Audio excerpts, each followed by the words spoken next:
I just finished a tutorial session during my break. I know. Just calm down, okay? I felt it in my heart that I wanted to do this.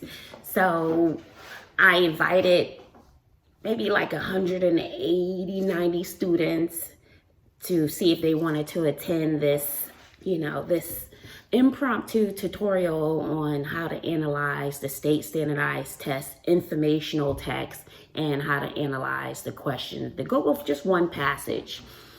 And so it just fell upon my heart to do this.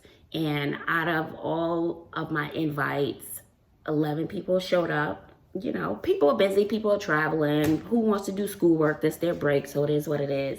And so I had 11 students show up, and I was excited with that because if I could reach just one person or two people, then I know that it was worth it. And I was on there for 2 hours, so they started to trickle off after an hour, hour and a half. I was in my feelings a little bit, but then I had one girl, she hung in there, she was answering the questions. I said, come on, we got two more to go.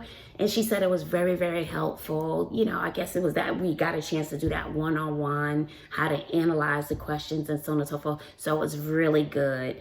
And so, like I said before, I started off with 11 people, but I just wanted to show you guys what I did. So I'm going to share my screen with you and show you what I did for my tutorial session. And it's also a great activity to do with your class if you have a review or something like that. So it was worth it, and I wouldn't change it for the world, even though at the end, like I said, I was just down to 2 students. One didn't talk, so he probably just had a screen on it and left. But I'm glad that she hung in there. But we were on for 2 hours. And I didn't have anything to do with it. I could be cleaning up, but I felt as though my time was needed more giving back to my students over this Christmas holiday. So I hope you find this information useful. I use Pear Deck, and it's a Google add-on, and it makes your lesson interactive. It can be student-paced or it can be instructor-paced, where you advance the slides and so on and so forth. But it's great. It makes it a lot easier where you're not talking the whole time, and it gets the kids and the students involved as well. So I'll just share you my screen and show you what I did. Hi guys, I wanted to share my screen with you to show you how I incorporated Pear Deck lesson for a tutorial that I decided to do today.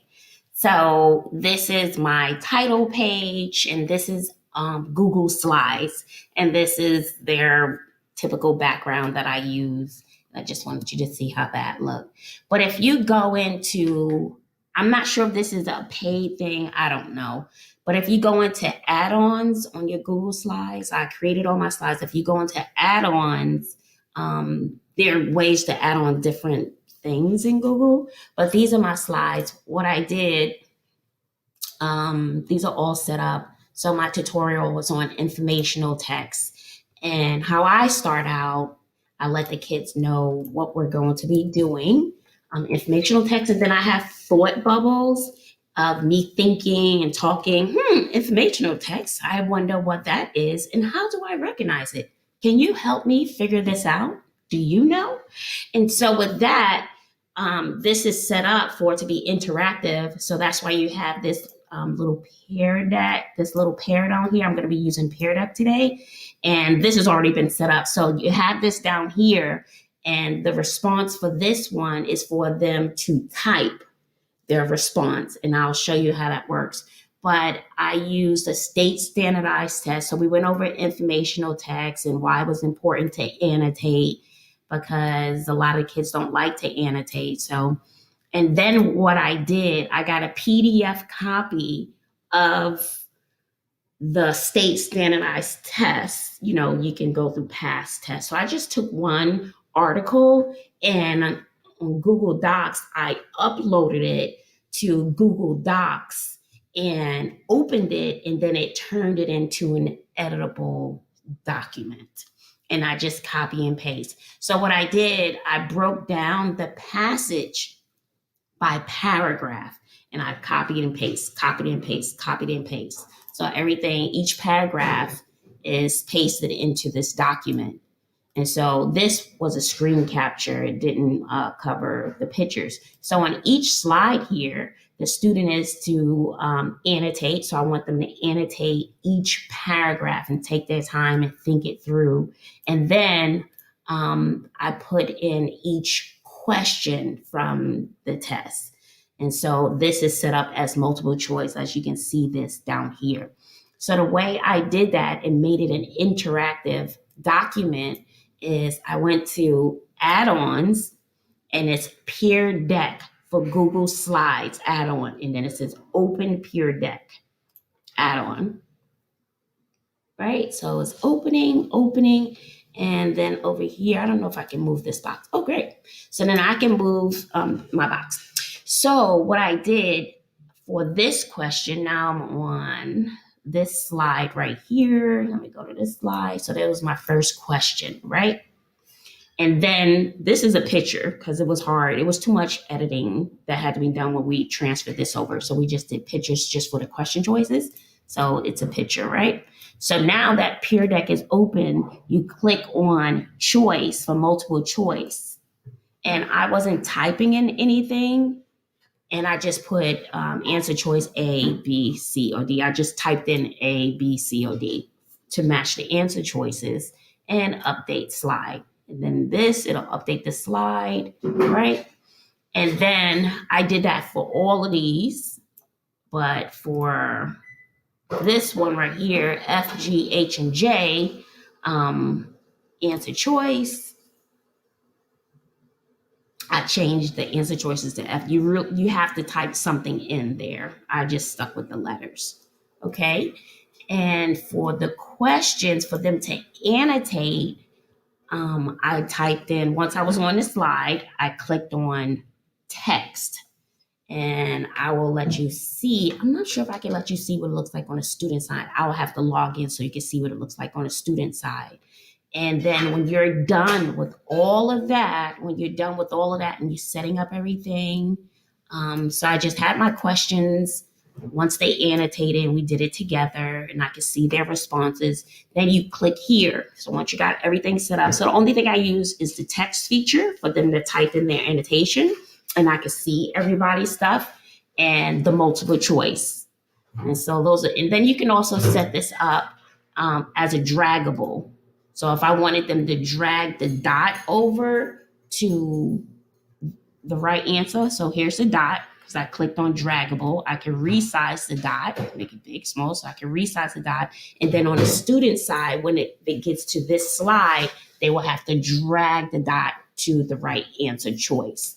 And so when you're ready and everything is set up the way you like, you click on Start Lesson. I clicked on Start Lesson. You can click it on for student-paced activity, where students can do it on their own, or you can do instructor-paced activity, and that's what I did today. So as I advanced the slides, it would advance on the student's side. So I would have to advance the slides. So let's do instructor-paced. Let's see if I can do this very quickly. So it's initializing. So what happens, this screen will pop up, and then your students on their side, they will have to type in, or you can give this to your students and send it out. They would then type in joinpd.com, and they would type in this password, right? They would type that password in. Let me see if I can copy this password and see if I can open another slide so you can see joinpd.com. Hopefully that password worked. Join a presentation. I don't know. Let's see if that works. Enter the code, Control V, and we're in. How are you feeling? I'm feeling great. And so here's my slide. But then on the teacher's side, I would have to advance the slides. I can't advance the slides. So let's go back to my slide. What is it? This one? Okay, I'm gonna start my class, right? And I'm gonna go down to the slides. I want you to see what it looks like on the student side when they have to type something. So that's the slide I'm on. Let me go to the student side. See, on the student side, they would read and then they would type in whatever they're gonna type in here.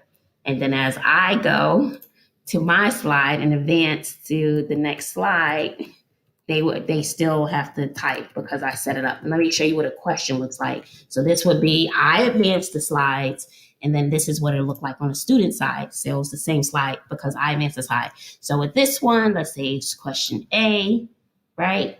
And that's my answer. And that's how that works. And then on my side, let's go to the next one. And let's go to the student side. So then let's see, then it will be F, then I choose the answer. And then on the teacher side, because I'm sharing my screen, it will say show responses. I'm gonna do hide, show responses. And it'll show that I chose F. It'll show you how many students chose which question.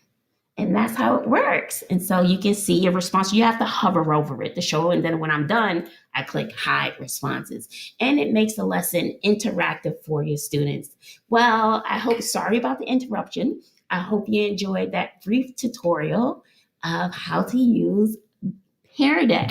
All right, guys, see you later. And make your lesson interactive for your students, and it gets them involved. So it's just not you talking, and you give them time to type and participate and so on and so forth. All right, guys, bye.